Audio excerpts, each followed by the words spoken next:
Kindly give me a go ahead when you feel सबने join कर लिया है, और मैं देखा नहीं था कितने पार्टिसिपेंट्स ने पहले स्टार्ट किया हुआ था सुनना।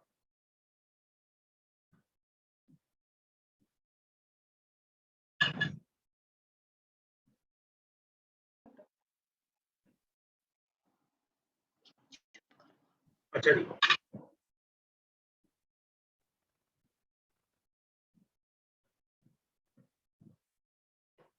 Okay, so just give me a second.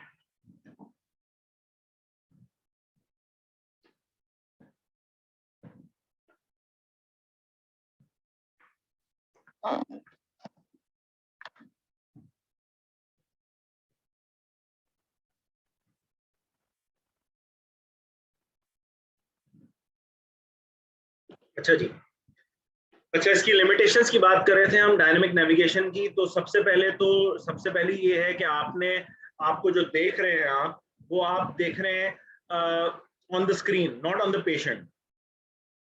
तो अब जो नई टेक्नोलॉजी आ रही है उसको कोशिश की जा रही है कि उसको इंटीग्रेट कर दिया जाए विद माइक्रोस्कोप, माइक्रोस्कोप के साथ इंटीग्रेट कर दिया जाए, ताकि आप एक दफा माइक्रोस्कोप में ही देख रहे हो और आप काम नीचे कर रहे हो, और माइक्रोस्कोप में ही आपको कॉर्नर पे स्क्रीन नजर आ रही हो।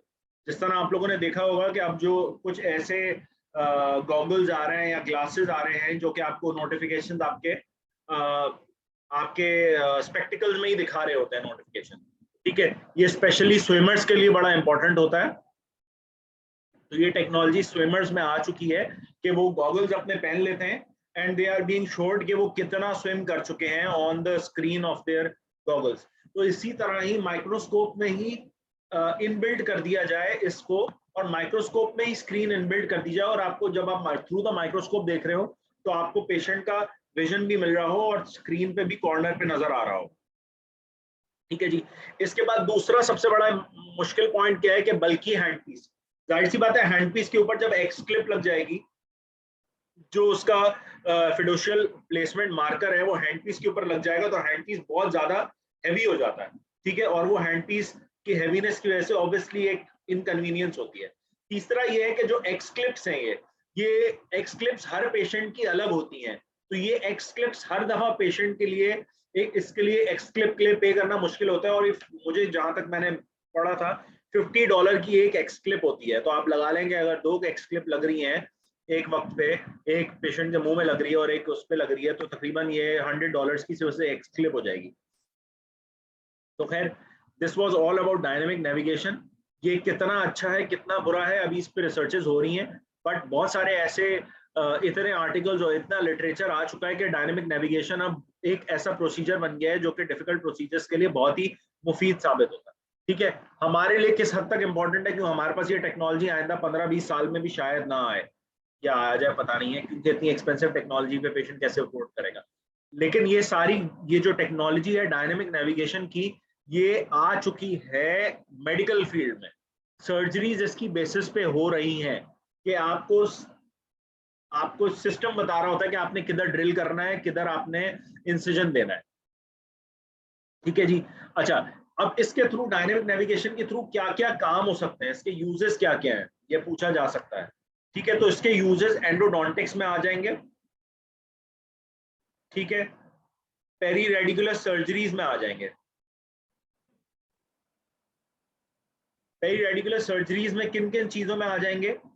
रूट एंड प्रिपरेशन करनी है आपको तो आप कर सकते हैं इसके थ्रू। ठीक है, आपको इसके थ्रू रूट एंड को कट करना है, सॉरी, आपको इसके थ्रू वो करनी है, ऑर्थोग्रेड कैविटी प्लेसमेंट करनी है, या रूट एंड फिलिंग करनी है, या रूट एंड कैविटी बनानी है, तो आप इसके थ्रू कर सकते हैं। ठीक है, और अब तीसरा आ गया कि इसके थ्रू एक ही सिस्टम है जो कि ऑस्टियोटमी भी कर देगा, और वो 1 मिलीमीटर रूट भी निकाल देगा और बायोप्सी के लिए टिश्यू भी ले लेगा। ठीक है, तो पेरी रेडिकुलर सर्जरी में और एंडोडोंटिक्स में इसका काफी काम है। ठीक है जी, यहाँ तक सबको समझ में आ रहा है? Because now we will move on towards the topic. ये this was just a beginning, just to get the आप लोगों का इंटरेस्ट। ताकि हम अपने असल टॉपिक पे मूव करें।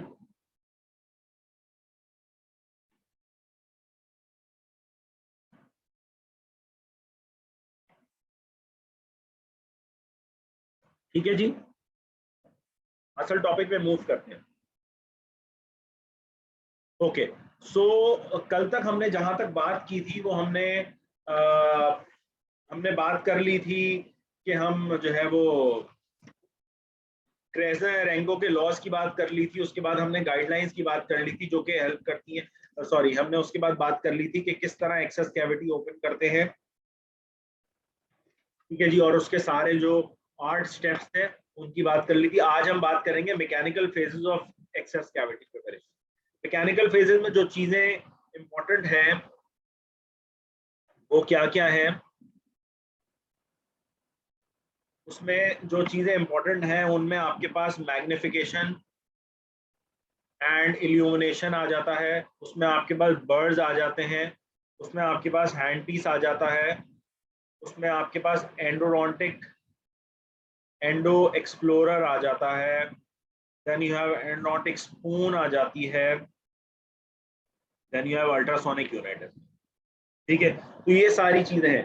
सबसे पहले बात कर लेते हैं हम मैग्निफिकेशन इल्यूमिनेशन की। तो मैग्निफिकेशन इल्यूमिनेशन में कोई रॉकेट साइंस नहीं है। As a restorative specialist you have to use a magnification. As a restorative specialist और a general dentist you have to use magnification while doing endodontics.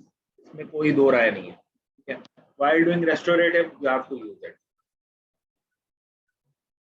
ठीक है जी, second बात कर लेते हैं हम हैंड पीस की। तो हैंड पीस में कोई बताएगा कि हम कौन सा हैंड पीस यूज करते हैं फॉर रूट कैनाल्स, और कौन सा हैंड पीस यूज करते हैं हम for drilling in and opening of the chamber.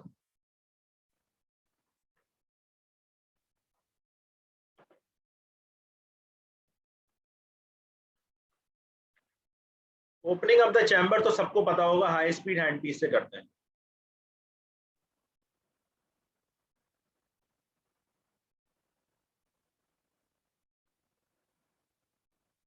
हम रूट कैनाल किससे करते हैं, कोई बताएगा मुझे? अगर आप लोग कन्वर्सेशन में रहेंगे तो it will be very easy for me.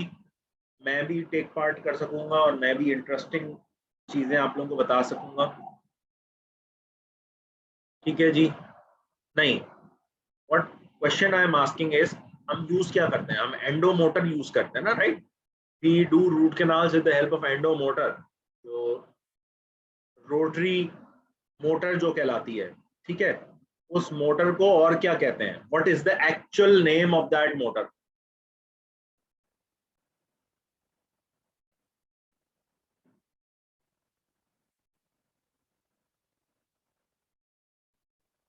नहीं, ये this magnetostrictive and piezoelectric are ultrasonic devices. I am talking about endodontic. Endomotor जो आपकी जो एंडोमोटर के ऊपर जो आप एंडोमोटर जो लगाते हैं, वो एंडोमोटर को क्या कहते क्या है? What is the name for that एंडोमोटर?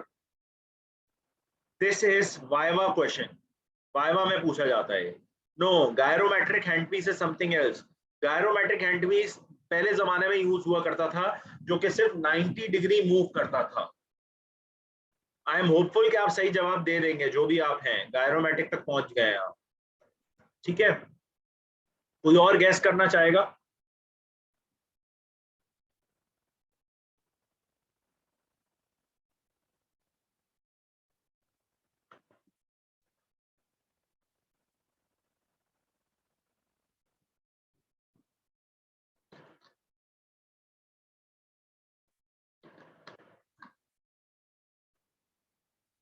It is called as a gear reduction handpiece.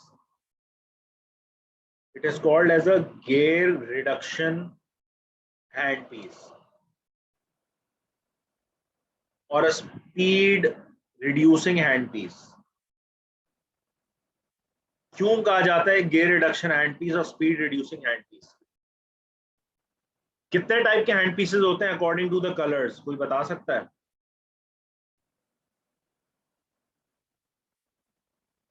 3 types होती हैं हैंड पीसेस की according to the colour. Red होता है, ब्लू होता है और ग्रीन होता है। अब इन तीनों में से कौन सा यूज करते हैं हम, कोई बताएगा? हम एंडो मोटर के आगे जो हैंड पीस लगता है वो कौन सा यूज करते हैं हम? ये सारी चीजें आपकी आप लोगों के आईएमएम के लिए इंपॉर्टेंट है। Green, very good, green. क्यों ग्रीन होता है ये, उसका क्या रीजन क्या होता है ग्रीन होने का? और कोई बताएगा? इसके ऊपर कोई रेशो लिखा हुआ होता है, वो रेशो क्या होता है और उसकी क्या सिग्निफिकेंस है?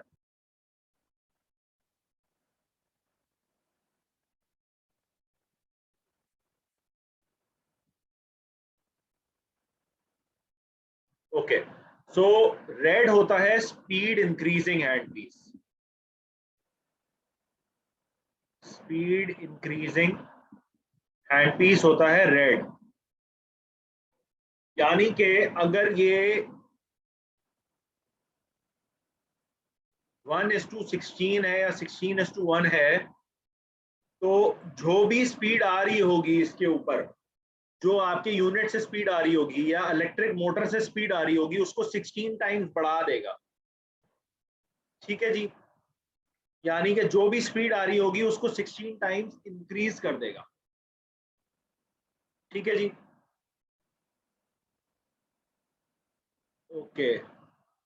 ब्लू होता है 1:1, यानी कि जो स्पीड आ रही है वो भी, जो जो स्पीड यूनिट से आ रही है या मोटर से आ रही है वही स्पीड आगे भी जाएगी। 1:1 हो गई। आप सबने स्लो स्पीड की मोटर देखी होगी। स्लो स्पीड की मोटर के ऊपर एक हैंड पीस लगता है। ठीक है, वो हैंड पीस एक्चुअली डिसाइड कर रहा होता है कि क्या करना है आगे।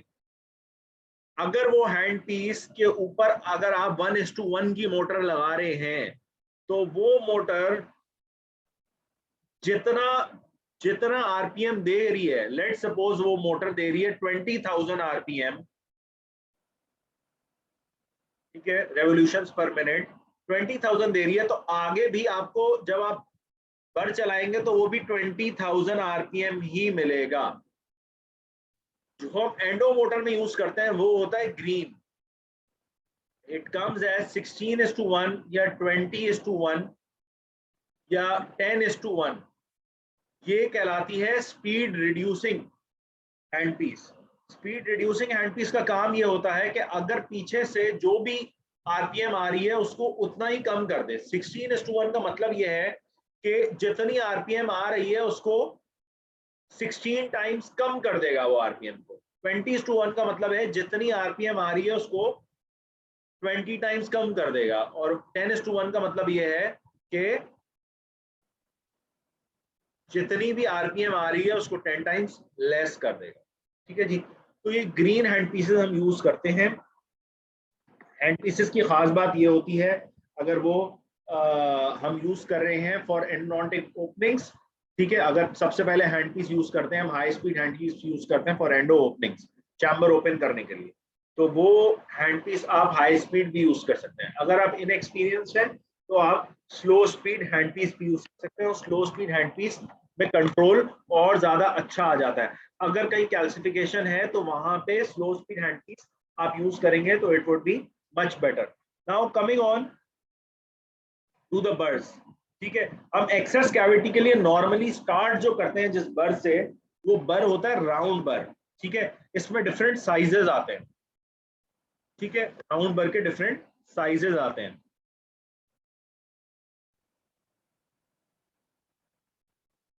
जी जी बिल्कुल। हम जो हैंड पीस यूज करते हैं हाई स्पीड हैंड पीस, वो स्पीड इंक्रीजिंग हैंड पीस होता है। वो रेड बैंड होना चाहिए आइडियली। ठीक है, जो स्लो स्पीड हम हैंड पीस यूज कर रहे होते हैं वो 1:1 होता है। और जो हम यूज कर रहे होते हैं फॉर एंडो मोटर, जो एंडो मोटर के साथ ऊपर हैंड पीस लगा हुआ होता है टॉप पे, वो नॉर्मली 16:1 होता है। ठीक है, तो जो भी आरपीएम मिल रही है वो उसको उसी हिसाब से रिड्यूस कर रहा होता है। अगर आपकी एंडो मोटर की स्क्रीन पे 300 आरपीएम आ रही है, तो उसका मतलब ये है कि आपका हैंड पीस अगर 16:1 लगा हुआ है और आपने ऑप्शन 16:1 सेलेक्ट किया हुआ है, तो वो 300 आरपीएम दे रहा होगा। ठीक है, वो 300 आरपीएम दे रहा होगा according to the set RPM जो आपने मोटर पे सेट किया है। अच्छा जी, अब मैं एक चीज शेयर कर रहा हूँ।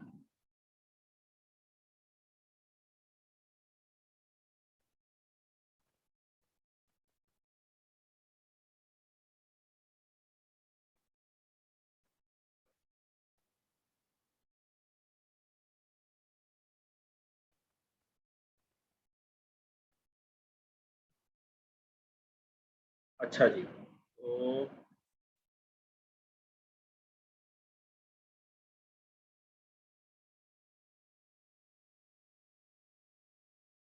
अच्छा जी, तो बर्ड्स देख लें, ये राउंड बर्ड्स होते हैं, नंबर 2, नंबर 4 और नंबर 6 साइज। ये 2, 4, 6 ये यूज होते हैं जब एंटीरियर ओपनिंग कर रहे होते हैं तो आप छोटा बर यूज करेंगे, और जब आप पोस्टीरियर ओपनिंग यूज कर रहे होते हैं तो आप मोटा बर यूज करेंगे। प्रीमोलर्स के लिए यू कैन यूज 4 और 6, और if the access opening is larger in size you can even use the larger size bur, carbide round bur in एंटीरियर्स as well. ठीक है जी। अच्छा, इनिशियल इनिशियली आप यूज जो करते हैं वो ज्यादा बेहतर है कि आप कार्बाइड बर यूज करें, ठीक है, और राउंड बर से स्टार्ट करें, पेनिट्रेट करें राउंड बर से, और फिर एक्सियल वॉल्स को स्मूथन करने के लिए आप डायमंड बर यूज करें। ठीक है जी। ज्यादा सेफ जो बर है वो आपका अच्छा बर जो है वो है start up with carbide and then move on to diamond. ठीक है, एक और बर है जिसके ऊपर इस तरह का राउंड लगा हुआ होता है और नीचे से टेपर्ड होता है। ठीक है, ये बहुत अच्छा बर है बिकॉज एक ही बर से आप दोनों काम कर सकते हैं। क्या दोनों काम? चैम्बर ओपन भी कर सकते हैं और एक्सटेंड भी कर सकते हैं चैम्बर। ठीक है जी। As compare to carbide burs, जब आप अगर थ्रू द क्राउन जा रहे हैं, ठीक है, अब हम बात कर रहे हैं कि क्राउन पेशेंट के ऊपर लगा हुआ है, पोर्सलिन का क्राउन या सिरेमिक का क्राउन लगा हुआ है, अब आप थ्रू द क्राउन अगर जा रहे हैं तो जो कार्बाइड बर है वो नुकसानदेह होगा, क्योंकि कार्बाइड इज मोर अग्रेसिव और वो सिरेमिक को फ्रैक्चर कर सकता है। तो जब भी आप सिरेमिक के थ्रू जाएं तो आप हमेशा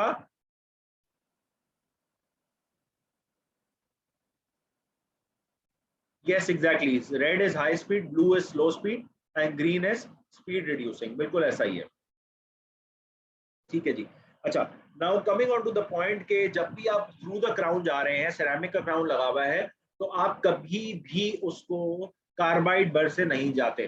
कार्बाइड बर क्या करता है? कार्बाइड बर फ्रैक्चर कर जाता है क्योंकि वो वाइब्रेट करता है ज्यादा और उसके अंदर एक अग्रेसिवनेस होती है, तो वो आपके जो सिरेमिक है उसको फ्रैक्चर कर जाता है। तो हमेशा अगर पीएफएम है और उसके पोर्सलिन को आपको पेनिट्रेट करना है तो you start up with a diamond बर। ठीक है, जैसे ही डायमंड बर से आपका पोर्सलिन रिमूव हो जाए, अब एक ट्रांस मेटल बर यूज कर लें और उससे मेटल को पेनिट्रेट कर लें। ठीक है जी, यहां तक बात सबको समझ में आ रही है? अगर पल्प चैम्बर रिसीडेड है, अगर पल्प चैम्बर बहुत ज्यादा रिसीडेड है तो उसमें आप क्या काम कर सकते हैं? आपको लग रहा है पल्प चैम्बर इतना रिसीडेड है कि आपको आपका राउंड बर से कैल्सिफिकेशन है, पल्प चैम्बर रिसीडेड है, तो आप long shank slow speed buds used कर सकते हैं, जिनको मूलर बर्ड्स या एक्सटेंडो बर्ड्स भी कहते हैं। ठीक है, लॉन्ग शैंक का क्या फायदा होता है? तो बताएगा लॉन्ग शैंक का क्या फायदा होता है?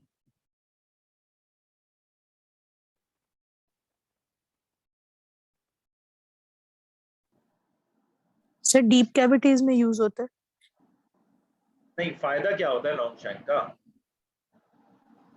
डीप सर कैविटीज में एक्सियल वॉल्स को डैमेज नहीं करता, वो सिर्फ टारगेट को हिट करता है। ठीक है, और क्या फायदा होता है? गुड है। Anything else? Better control. Anything else? will penetrate deep in the canal, yes। Ultrasonics क्यों यूज करते हैं? एंडो एंडो में अल्ट्रासोनिक्स किस लिए यूज हुई है? कुछ दिमाग में आ रहे वो हैं आपके? हाँ जी। सर वो ओपनिंग को मतलब वाइडन करने के लिए ताकि नहीं, मतलब इजी एक्सेस हो। सर कोई अल्ट्रासोनिक्स, प्रोसीजरल अल्ट्रासोनिक्स का एरर। क्या फायदा क्या था? हम लॉन्ग शैंक बर्ड से वही काम कर सकते हैं। अल्ट्रासोनिक क्या करती है? अल्ट्रासोनिक भी तो काटती है ना, ट्रफिंग ही करती है। तो आप कोई बहुत ही गंजा सा बर लगा दें या बहुत ही स्लो कटिंग बर लगा दें और उसको यूज कर लें आप। Why ultrasonics? क्यों अल्ट्रासोनिक्स का एंडोडोंटिक्स में वो आया, नजूल हुआ, या क्यों उनको करवाया गया? सबसे बड़ा रीजन ये है कि जब आप यूज करते हैं लॉन्ग शैंक बर्ड्स, तो लॉन्ग शैंक बर्ड्स आपको अच्छी विजिबिलिटी दे रहे होते हैं। ठीक है, लेट सपोज के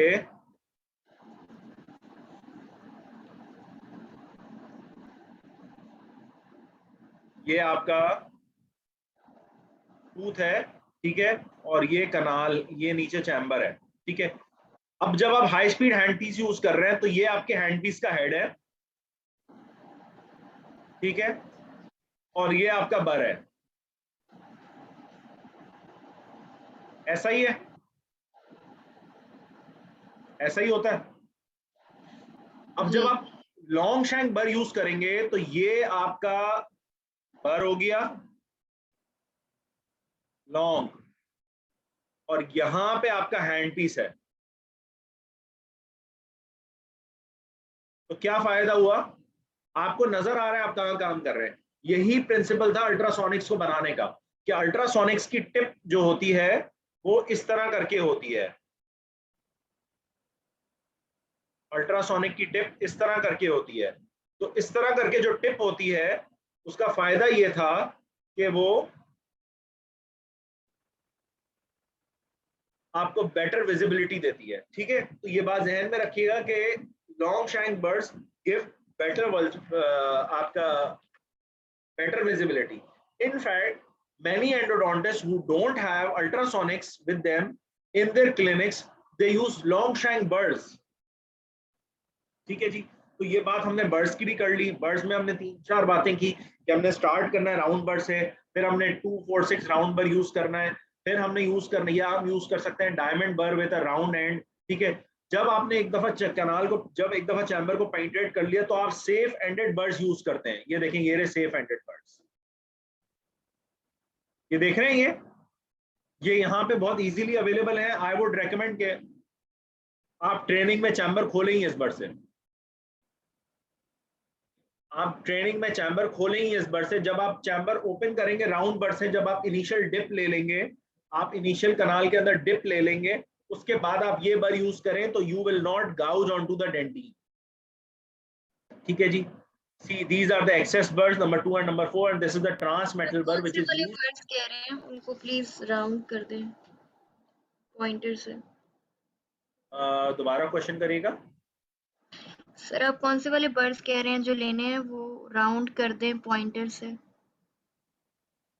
देखें, ये बर एक्सेस बर, सेफ टिप एंडो जी बर कहलाता है। ये नासिर फिरोज के पास अवेलेबल है, 350 रुपीज का एक बर है। राउंड बर से स्टार्ट करेंगे आप, नॉर्मल राउंड बर से स्टार्ट करेंगे, डायमंड बर से टिप लेंगे चैम्बर के अंदर, then you will use the safe ended bur, and this safe ended bur will not gouge on to your furcation area, और आपका चैम्बर की जो फ्लोर है उसको गाउज नहीं करेगा, ठीक है। इन केसेस जहां पे कैल्सिफिकेशन है, जहां पे मुश्किल है आपको देखना और आपको करना, और आपको डीप इन द डेंटिन जाना है या deep in the kanal orifice जाना है, कैल्सिफिकेशन है कनाल ऑरिफिस के ऊपर, वहां पे आप यूज करते हैं एक्सेस बर्ड्स। ये एक्सेस बर्ड्स जो हैं, दीज बर्ड्स, ठीक है। ये एलन और एक्सटेंडो बर है, और ये एक्सेस बर्ड्स है, और इसमें मूलर बर भी होता है। 3 तरह के बर होते हैं, ठीक है जी। इसके अलावा कोई क्वेश्चन यहां तक?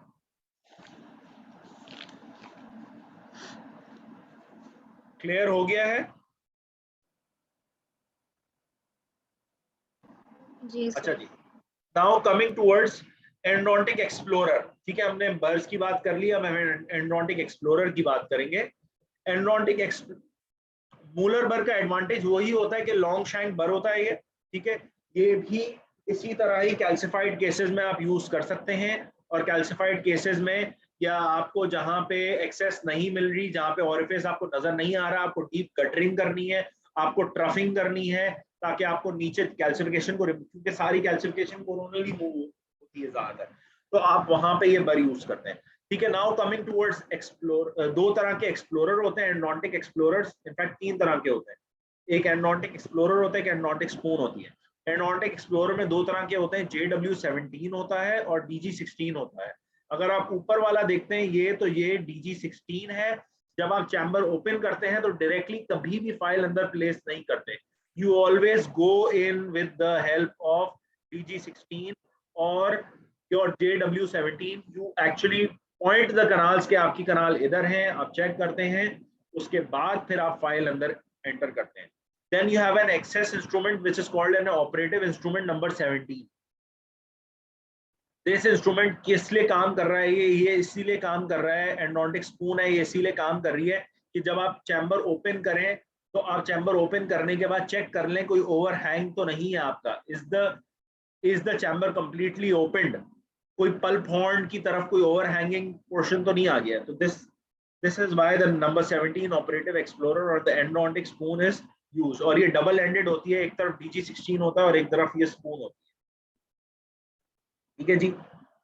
इसके बाद आ जाती है हमारे पास अल्ट्रासोनिक यूनिट्स, अल्ट्रासोनिक टिप्स आ जाती हैं। और ये इंपॉर्टेंट सवाल आ सकता है कि what are the ultrasonic tips use for. तो अल्ट्रासोनिक टिप्स यूज कर सकते हैं आप एक्सप्लोर करने के लिए कनाल्स को, डेवलपमेंटल ग्रूव्स को ट्रफिंग करने के लिए यूज कर सकते हैं, रिमूव करने के लिए यूज कर सकते हैं, टिश्यू को आप डेवलपमेंटल ग्रूव्स को डीपर करने के लिए यूज कर सकते हैं, आप रिट्रीवल ऑफ द इंस्ट्रूमेंट के लिए यूज कर सकते हैं, आप लेज बाईपास के लिए यूज कर सकते हैं। There are lot of reasons. As we move on, we will see whatever the reasons are and how they are being used. ठीक है जी। अल्ट्रासोनिक टिप्स की विजिबिलिटी इसीलिए ज्यादा होती है क्योंकि उनका लॉन्ग हैंडल होता है और वो आप अंदर झांक कर देख सकते हैं कनाल के अंदर, ठीक है जी। बहुत ब्रीफली हम चलेंगे एंटीरियर टीथ की ओपनिंग और पोस्टीरियर टीथ की ओपनिंग को लेके, उसके बाद हम डायरेक्टली जंप करेंगे टुवर्ड्स द इंपॉर्टेंट टॉपिक। या if you guys don't want me to go through that, हम डायरेक्टली कैल्सिफाइड कनाल्स की मैनेजमेंट और रोटेटेड टीथ की मैनेजमेंट और जो भी एरर्स प्रोड्यूस हो सकते हैं रोटेटेड टीथ के बारे में उस पर बात कर लें। What do you want me to guys to do, because this is a very easy topic. You guys are doing access openings in anterior and posterior teeth, we can skip this as well. और doctor Jazim Memon ने already करवा भी दिया है। You want me to go through this और you want me to skip that? Sir briefly बता दें interior posterior का। ठीक है जी। एंटीरियर टीथ में जब भी आप ओपनिंग करेंगे तो सबसे पहले आप एक एक्सटर्नल आउटलाइन फॉर्म क्रिएट करेंगे। एक्सटर्नल आउटलाइन फॉर्म क्रिएट करने में आपने क्या क्या चीजें करनी है? सबसे पहले तो सारी कैरीज रिमूव करनी है, जो भी पुराना रेस्टोरेटिव मटेरियल पड़ा हुआ है उसको रिमूव करना है। क्या हो गया इसको? हाँ जी, सारा रेस्टोरेटिव मटेरियल पुराना रिमूव करना है, ठीक है। और पुराना रिमूव करने के बाद रेस्टोरेटिव मटेरियल आपने राउंड बर लेना है और राउंड बर से आपने सिर्फ और सिर्फ मार्किंग बनानी है, ठीक है। आप ये देख लें पिक्चर बी में, किधर से एंट्री लेनी है आपने? मिडिल थर्ड से। ये सिंगुलम है, ये इंसाइजल थर्ड है, आपने मिडिल थर्ड से एंट्री लेनी है, ठीक है। और आपने एक राउंड बर लेके सबसे पहले ये आउटलाइन फॉर्म बना लेनी है। ये आउटलाइन फॉर्म ट्रायंगुलर बनाएंगे उन केसेस में जिन केसेस में आपको पल्प हॉर्न नजर आ रहा होगा, और उन केसेस में नहीं बनाएंगे ट्रायंगुलर जिनमें रिसेशन हो चुका होगा।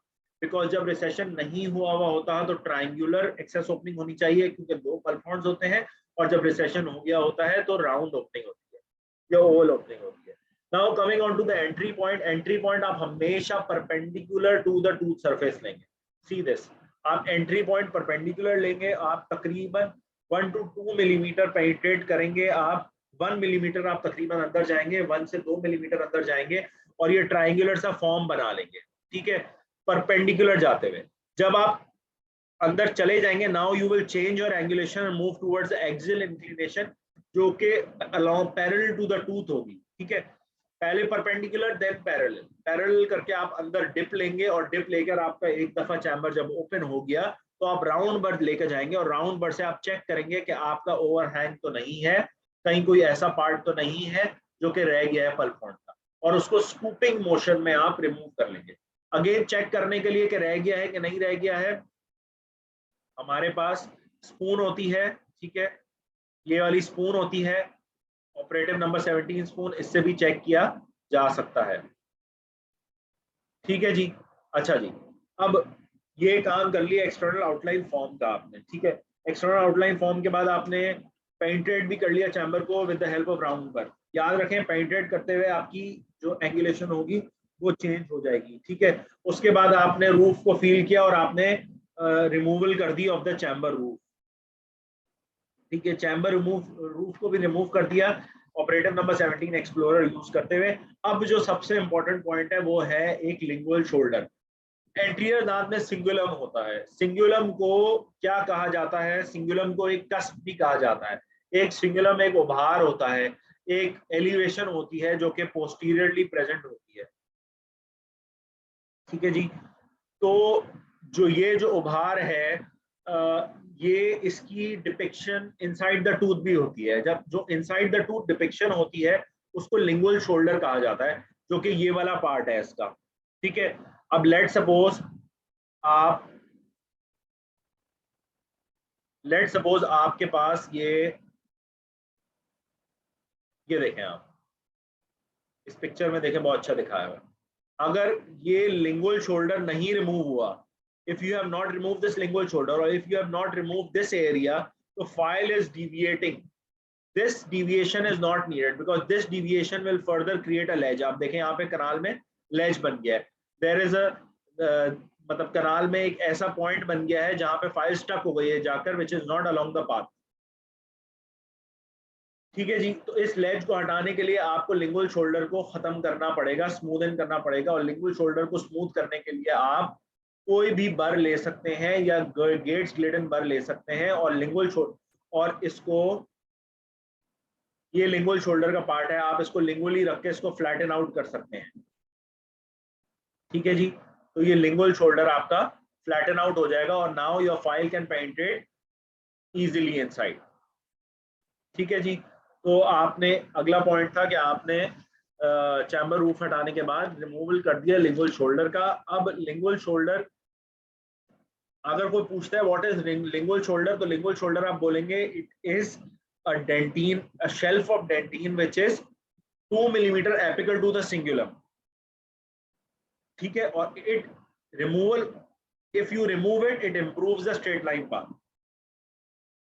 ठीक है जी, कंटेम्प्रेरी अप्रोच ये है कि आप इसको किसी भी चीज से यूज करते हुए, टेपर्ड फिजर बर यूज कर लें, आप राउंड बर यूज कर लें, आप जीजी बर, गेट्स ग्लिडन बर यूज कर लें और आप इसको रिमूव कर दें। एक बात का खास ख्याल रखना है आपने कि जब भी आप ये काम कर रहे हो एक्सेस ओपनिंग का, तो कभी भी इंसाइजल बेवल नहीं देना। आप यहाँ पे देख रहे होंगे एक इंसाइजल बेवल नजर आ रहा है। ये इंसाइजल बेवल का नुकसान ये होता है कि जब आप फाइनली रूट कनाल करके रेस्टोर करेंगे, तो ये बेवल के साथ यहाँ पे जो इस एरिया में जो कॉम्पोजिट आएगा, इस एरिया में कॉम्पोजिट आएगा, जब ये दो दांत आपस में नीचे जाकर लगेंगे तो ये अनसपोर्टेड कॉम्पोजिट होगा, ये फ्रैक्चर कर जाएगा।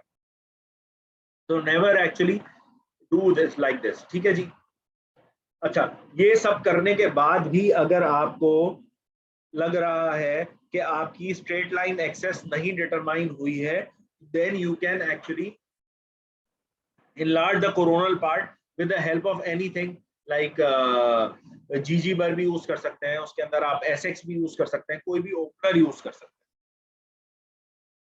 ठीक है, क्योंकि अगर स्ट्रेट लाइन एक्सेस नहीं होगा तो फाइल भी सेपरेट हो सकती है, लेज फॉर्मेशन भी हो सकती है और ऐसे एरियाज अनटच्ड रह जाएंगे कनाल के अंदर जो कि आपकी फाइल जिनको टच नहीं करेगी। ऑब्वियसली मैंने आपको बताया है कि अगर एक फाइल आप इंट्रोड्यूस कर रहे हैं कनाल के अंदर, लेट सपोज ये एक दांत है, ठीक है जी, और ये लेट सपोज एक कनाल है। ठीक है, आपकी फाइल अगर यूं जा रही है, ठीक है, और यहाँ से डिविएट होकर यूं चली जाती है, तो ये वाला पूरा पार्ट जो है उसका अनक्लियर रह गया, इसको टच भी नहीं करेगी वो।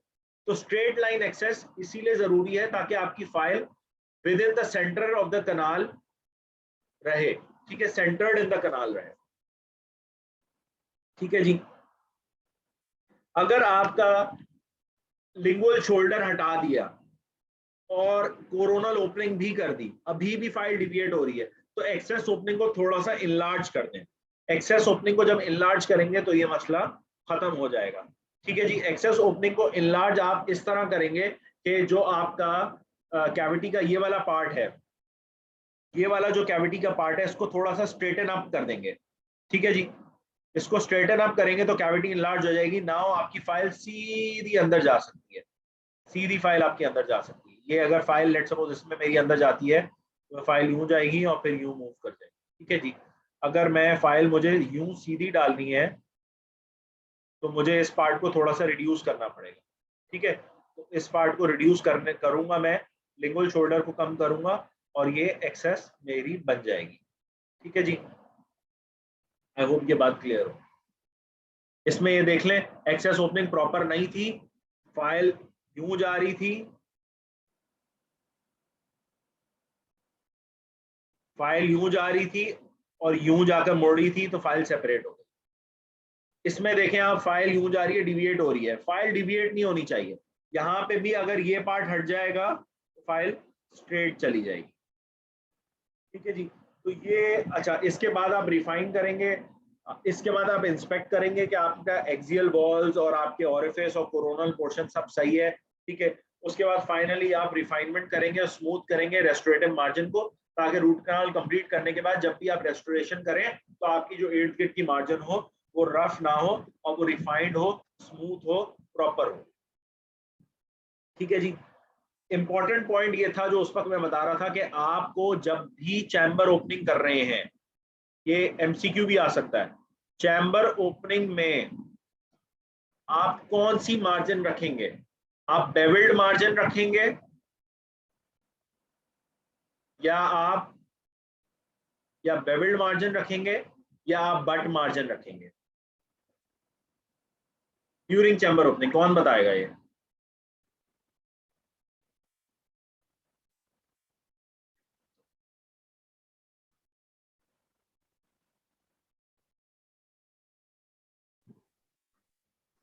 Exactly but margin. But margin रखेंगे। क्यों बट मार्जिन रखेंगे? क्योंकि जब आप बेविल्ड मार्जिन रखेंगे तो part of the composite will be very small and will be unsupported. तो कभी भी इंसाइजल लिंगुअल पोर्शन पे आप बेविल नहीं देंगे। बेविल आप फेशियल पोर्शंस पे देते हैं जब आप क्लास 4 रेस्टोरेशंस करते हैं। ठीक है जी। आई होप ये सारी बातें यहाँ तक क्लियर हो गई हो। ठीक है। Now we are moving towards the posterior. देते कैसे मार्जिन? हाँ जी। ये मार्जिन देते कैसे हैं?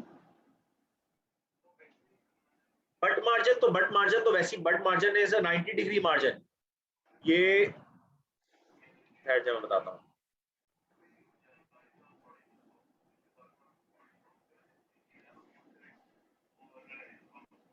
ये देखें, ये अगर ये बेविल नहीं दिया हुआ हो, ये बेविल नहीं दिया हुआ हो, ये केवो सरफेस कौन सा सरफेस होता है? जो कि untouch surface of the tooth होता है। और जो मार्जिन होती है वो कौन सी मार्जिन होती है? जो कि जिसको आपने प्रिपेयर किया हुआ होता है। तो अगर लेट सपोज ये मैं यहाँ पे ड्रॉ करके बता देता हूँ,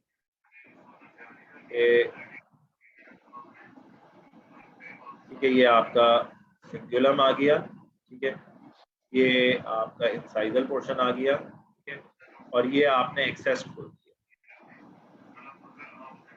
ठीक है। ये आपने एक्सेस खोल दिया। ठीक है। ये आपकी एक्सेस है। ठीक है।